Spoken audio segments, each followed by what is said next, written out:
I opened the attic he warned me about and found the truth my family hid for decades. My grandfather only had one rule for me growing up: never open the attic. And I followed it until the day he passed. The house felt too quiet without him. Too heavy. Like the walls missed him the same way I did. I was walking through the hallway when I saw the attic door. Always locked. Always off limits. But the lock was broken. Like someone wanted it open now. For a minute, I just stared at it. I felt guilty, like a child about to break the one promise she'd made. But curiosity and grief pulled harder. I climbed the ladder. The attic smelled like old wood and winter blankets. Dust floated through the light. And sitting in the center of the room was a single wooden chest, polished clean, like someone had cared for it every week. My hands were shaking when I opened it. Inside were notebooks, dozens of them, all labeled with years. The top one said 1997.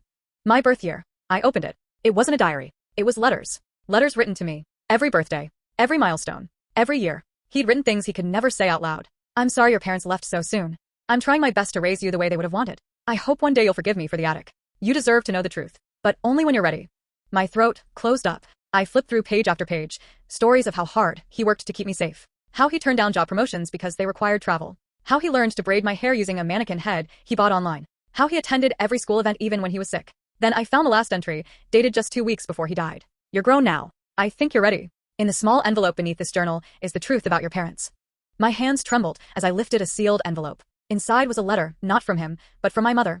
She wasn't supposed to die the day I was born. She wasn't even supposed to be in the hospital. She had gone into labor early because she'd been in a car accident, hit by a drunk driver. My father had rushed her to the hospital, and in trying to save both of us, he had died in surgery. And Grandpa, he carried that weight alone. Never told me because he wanted my life to be filled with love, not tragedy. I sat in the attic for almost an hour, crying into those pages.